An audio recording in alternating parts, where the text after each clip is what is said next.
अंतरिक्ष में घूमने वाली हर छोटी बड़ी वस्तु की अपनी एक अलग ही कहानी होती है।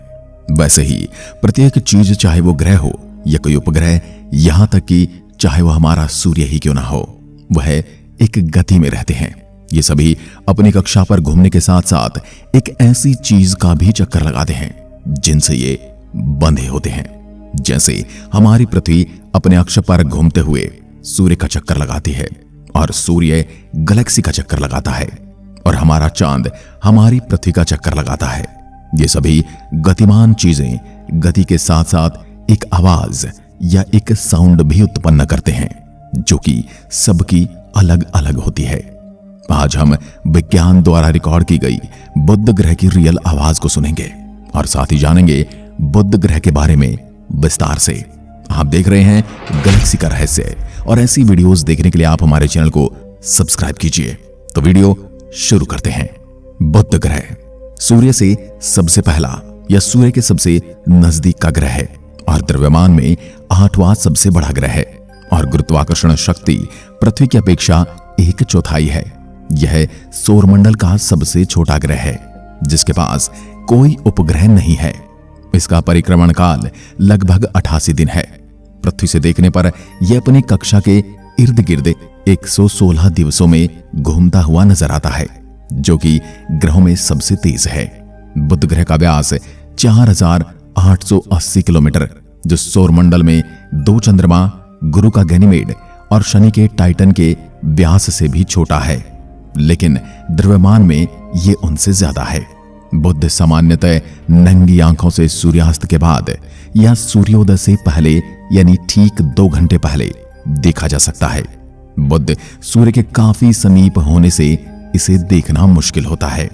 बुध को पृथ्वी जैसे अन्य ग्रहों के समान मौसम का कोई अनुभव नहीं है। यह जकड़ा हुआ है, इसलिए इसके घूर्णन की राह सौरमंडल में बिल्कुल अद्वितीय है। किसी स्थिर खड़े सितारे के सापेक्ष देखने पर यह हर 2 कक्षीय प्रदक्षिणा के दरमियान अपनी धुरी के इर्द गिर्द ठीक 3 बार घूम लेता है। सूर्य की ओर से किसी ऐसे फ्रेम ऑफ रेफरेंस में जो कक्षीय गति से घूमता है, देखने पर यह हर एक 2 बुध वर्षों में मात्र 1 बार घूमता नजर आता है। इस कारण बुध ग्रह पर कोई पर्यवेक्षक या 1 दिवस हर एक 2 वर्ष का होगा, यानी यहां पर दिन की लंबाई इसके 2 सालों से भी ज्यादा है। बुध ग्रह सौरमंडल के 4 स्थलीय ग्रहों में से एक है तथा यह पृथ्वी के समान एक चट्टानी पिंड है, यानी यहां पर जमीन है। यह 2439 किलोमीटर की विषुववृत्तीय त्रिज्या वाला सौरमंडल का सबसे छोटा ग्रह है। बुध ग्रह सौरमंडल के बड़े उपग्रहों गैनीमेड और टाइटन से भी छोटा है, हालांकि उनसे भारी जरूर है। बुध तकरीबन 70% धातु एवं 30% सिलिकेट पदार्थ का बना है। बुध का 5.427 ग्राम प्रति घन सेंटीमीटर का घनत्व सौरमंडल में उच्चतम के दूसरे क्रम पर है। यह पृथ्वी के 5.515 ग्राम पर घन सेंटीमीटर के घनत्व से मात्र थोड़ा सा कम है। यदि गुरुत्वाकर्षण संपीड़न के प्रभाव को गुणनखंडों में बांट दिया जाए तब 5.3 ग्राम प्रति घन सेंटीमीटर बनाम पृथ्वी के 4.4 ग्राम प्रति घन सेंटीमीटर के असंकुचित घनत्व के साथ बुध जिस पदार्थ से बना वह सघनतम होगा। बुध की सतह का तापमान 90 डिग्री केल्विन से 700 डिग्री केल्विन तक चला जाता है। शुक्र पर तापमान इससे गर्म है लेकिन स्थायी है। बुध पर एक हल्का वातावरण है जो मुख्यतः सौर हवा से लगातार प्राप्त होते परमाणुओं से बना है। बुध बहुत गर्म है जिससे इस ग्रह पर ये परमाणु टिक नहीं पाते और परमाणु उड़कर अंतरिक्ष में चले जाते हैं। जहां पृथ्वी और शुक्र के वातावरण स्थिर हैं, वहीं पर बुध के वातावरण का पुनर्निर्माण होता रहता है, यानी यहां पर वातावरण बदलता रहता है। बुध की सतह पर काफी गहरे गड्ढे हैं, कुछ सैकड़ों किलोमीटर लंबे और 3 किलोमीटर तक गहरे हैं। ऐसे प्रतीत होता है कि बुध की सतह लगभग 0.1% संकुचित हुई है। बुध की सतह पर कैलोरिस घाटी है जो लगभग 1300 किलोमीटर व्यास की है। यह चंद्रमा के मारिया घाटी के जैसी है। शायद यह भी किसी धूमकेतु या क्षुद्र ग्रह के टकराने से बनी है। इन गड्ढों के अलावा बुध ग्रह में कुछ सपाट पठार भी हैं जो शायद भूतकाल के ज्वालामुखियों की गतिविधियों से बने हैं। मैरिनर से प्राप्त आंकड़े बताते हैं कि बुध पर कुछ ज्वालामुखी गतिविधियां हैं, लेकिन इसे प्रमाणित करने के लिए कुछ और आंकड़े चाहिए। आश्चर्यजनक रूप से बुध के उत्तरीय ध्रुवों के गड्ढों में पानी की बर्फ के प्रमाण मिले हैं। बुध पर हल्का सा चुंबकीय क्षेत्र भी है, जो पृथ्वी के चुंबकीय क्षेत्र की क्षमता का मात्र 1% है, यानी 100वां हिस्सा है। बुध का कोई भी ज्ञात चंद्रमा नहीं है। बुध को हमारे चंद्रमा का भाई भी कहा जा सकता है। दोनों की सतह पर उल्कापात से बने ढेरों गड्ढे हैं, लेकिन बुध का घनत्व चंद्रमा के घनत्व से कहीं ज्यादा है। बुध की सतह स्थायी है, उस पर परतों में कोई गतिविधि नहीं है। बुध का घनत्व 5.43 ग्राम प्रति घन सेंटीमीटर है और यह पृथ्वी के बाद सारे सौरमंडल में सबसे ज्यादा घनत्व वाला पिंड है। पृथ्वी का घनत्व उसके गुरुत्वाकर्षण के कारण थोड़ा ज्यादा है, अन्यथा बुध का घनत्व सबसे ज्यादा होता। बुध का घनत्व उसके लोहे के कोर के कारण है। इससे ऐसा प्रतीत होता है कि बुध का लौह केंद्र पृथ्वी के लौह केंद्र से काफी ज्यादा बड़ा है, शायद बाकी सभी ग्रहों के केंद्र से भी ज्यादा बड़ा। बुध की सतह पर सिलिकेट की एक बारीक पपड़ी है। बुध के केंद्र में 1800 किलोमीटर से 1900 किलोमीटर व्यास की एक लोहे की गुठली है। सिलिकेट की परत यानी पृथ्वी के जैसे ही 500 किलोमीटर से 600 किलोमीटर मोटी है। सतह की पपड़ी 100 से 300 किलोमीटर की है। शायद लोहे का केंद्र का कुछ भाग पिघला हुआ भी है, पृथ्वी की भांति। बुध की कक्षा काफी ज्यादा विकेंद्रित है, यानी इसकी सूर्य से दूरी एक समान नहीं रहती। इसकी सूर्य से दूरी 4 करोड़ 60 लाख किलोमीटर से 7 करोड़ किलोमीटर तक बदल जाती है। जब बुध सूर्य के नजदीक होता है तब उसकी गति काफी धीमी होती है। 19वीं शताब्दी में खगोल शास्त्रियों ने बुध की कक्षा का सावधानी से निरीक्षण किया था, लेकिन न्यूटन के नियमों के आधार पर वो बुध की कक्षा को समझ ही नहीं पा रहे थे। बुध की कक्षा न्यूटन के नियमों का पालन नहीं करती है। निरीक्षण कक्षा और गणना की गई कक्षा में अंतर थोड़ा छोटा है, लेकिन दशकों तक परेशान करने वाला था। पहले यह सोचा गया कि बुध की कक्षा के अंदर एक और ग्रह यानी वोल्कन हो सकता है, जो बुध की कक्षा को प्रभावित कर रहा है। काफी निरीक्षण के बाद भी ऐसा कोई ग्रह नहीं पाया गया।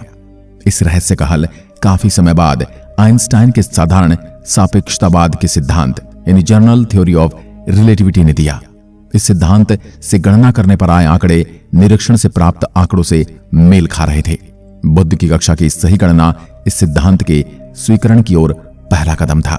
यह ग्रह 48 किलोमीटर प्रति सेकंड की रफ्तार से या 88 दिन में सूर्य की परिक्रमा कर लेता है, जो सबसे कम समय है। इसे अपनी धुरी पर एक चक्कर लगाने में 60 दिन लगते हैं। 1962 तक यही सोचा जाता था कि बुध का एक दिन और एक वर्ष दोनों बराबर होते हैं, जिससे वह अपने एक ही पक्ष सूर्य की ओर रखता है। यह उसी तरह था जिस तरह चंद्रमा का एक ही पक्ष पृथ्वी की ओर रहता है, लेकिन डॉपलर सिद्धांत ने इसे गलत साबित कर दिया। अब यह माना जाता है कि बुध के 2 वर्ष में 3 दिन होते हैं, अर्थात बुध सूर्य की 2 परिक्रमा में अपने स्वयं की 3 परिक्रमा पूरी करता है। शुक्र की तरह बुध का घूर्णन धीमा है। बुध हमारे सौरमंडल में अकेला पिंड है जिसकी कक्षा यानी घूर्णन का अनुपात 1.1 नहीं है। वैसे बहुत सारे पिंडों में ऐसा कोई अनुपात है ही नहीं। अभी तक तो अंतरिक्ष यान मैरिनर 10 तथा मैसेंजर बुध ग्रह पर जा चुके हैं। मैरिनर 10 सन 1974 तथा 1975 के मध्य 3 बार इस ग्रह की यात्रा कर चुका है। बुध ग्रह की सतह के 45% का नक्शा बनाया जा चुका है। सूर्य के काफी नजदीक होने से हबल दूरबीन इसके बाकी क्षेत्र का नक्शा नहीं बना सकती है। मैसेंजर यान 2004 में नासा द्वारा प्रक्षेपित किया गया था। यह यान 2011 में इसकी परिक्रमा करना आरंभ कर देता है। इसके पहले जनवरी 2008 में इस यान ने मैरिनर 10 द्वारा न दिखे गए क्षेत्र की उच्च गुणवत्ता वाली तस्वीरें भेजी थी। अब बात करते हैं कि वैज्ञानिकों ने कैसे रिकॉर्ड की बुध ग्रह की आने वाली साउंड। यूरोपीय और जापान की स्पेस एजेंसियों का संयुक्त अभियान बेपी कोलंबो अभियान की शुरुआत अक्टूबर महीने की शुरुआत में हो चुकी है। सबसे पहले बेपी कोलंबो अंतरिक्ष यान ने बुध ग्रह को पार किया। यह एक ग्रह के चारों ओर एक अंतरिक्ष यान के लिए सिर्फ एक साधारण फ्लाईबाई नहीं था। इसने विज्ञान को सूर्य के सबसे निकटतम ग्रह का अध्ययन करने के लिए किक स्टार्ट किया। 1 अक्टूबर को पहली फ्लाईबाई के दौरान अंतरिक्ष यान ने बुध के चारों ओर चुंबकीय और कण वातावरण का नमूना लिया, जबकि ग्रह के 199 किलोमीटर के करीब उड़ान भरते हुए इसके तीव्र गुरुत्वाकर्षण खिंचाव को महसूस किया। ईसा के बैपी कोलंबो प्रोजेक्ट वैज्ञानिक जोहान्स बैनखॉफ ने एक बयान में कहा, यह एक क्षणभंगुर फ्लाईबाय हो सकता है, लेकिन बैपी कोलंबो के कुछ उपकरणों के लिए इसने उनके विज्ञान डेटा संग्रह की शुरुआत को चिन्हित किया और वास्तव में मुख्य मिशन की तैयारी शुरू करने का मौका दिया। अंतरिक्ष यान ने निकटतम दृष्टिकोण के दौरान 1 घंटे के लिए अपने पराबैंगनी स्पेक्ट्रोमीटर का उपयोग करके डेटा इकट्ठा किया, जो ग्रह के अत्यंत कम घनत्व वाले वातावरण में मौजूद तत्वों पर ध्यान केंद्रित करता है, जो या तो सौर हवा से या ग्रह की सतह से उत्पन्न होता है। डेटा के विश्लेषण से पता चलता है कि जब बैपी कोलंबो बुध की छाया से बाहर निकलता है तो उसमें हाइड्रोजन और कैल्शियम की मात्रा अधिक थी। यूरोपीय अंतरिक्ष एजेंसी ने कहा कि एक बार बुध के चारों कक्षा में स्पेक्ट्रोमीटर अपनी एक्सोस्फीयर संरचना और गतिशीलता को बहुत विस्तार से देखता है। यह देखेगा कि स्थान और समय के साथ कैसे बदलता है। स्पेक्ट्रोमीटर के अलावा फ्लाईबाय के दौरान मरकरी, गामा रे और न्यूट्रॉन स्पेक्ट्रोमीटर भी काम कर रहे थे, जिसने बुध की सबसे ऊपरी सतह परतों के साथ गैलेक्टिक कॉस्मिक किरणों की बातचीत से उत्पन्न न्यूट्रॉन और गामा किरणों के उज्ज्वल प्रवाह का पता लगाया। अंतरिक्ष यान ने ग्रह के दक्षिणी गोलार्ध से नए डेटा एकत्रित करने वाले ग्रह के चारों ओर सौर हवा और चुंबकीय क्षेत्र का विवरण भी दर्ज किया। ध्वनि में अंतरिक्ष यान द्वारा मापी गई तीव्र गति भी शामिल है, क्योंकि इसने उड़ान के दौरान ग्रह के अत्यधिक गुरुत्वाकर्षण खिंचाव का अनुभव किया था। अक्टूबर 2018 में लॉन्च किया गया बैपी कोलंबो बुध की सतह पर 7 साल की यात्रा पर है।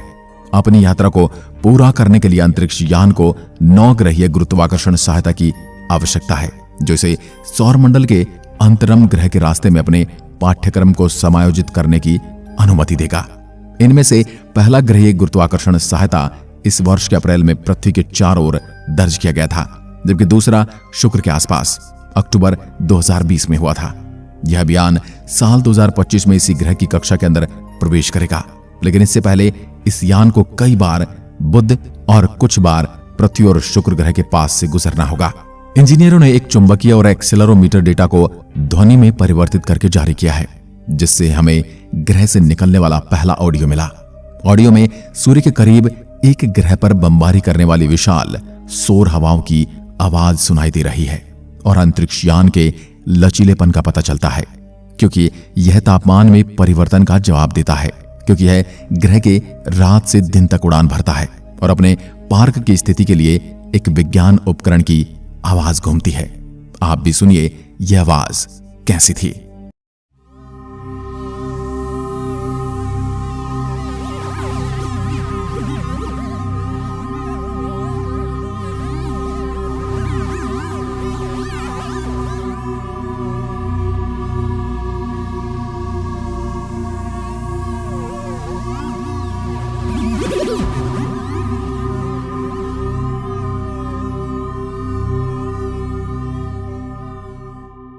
आज की वीडियो में बस इतना ही। अगर वीडियो पसंद आए तो लाइक कीजिए और ऐसी वीडियो देखने के लिए हमारे चैनल को सब्सक्राइब जरूर करें। धन्यवाद। जय हिंद, जय भारत।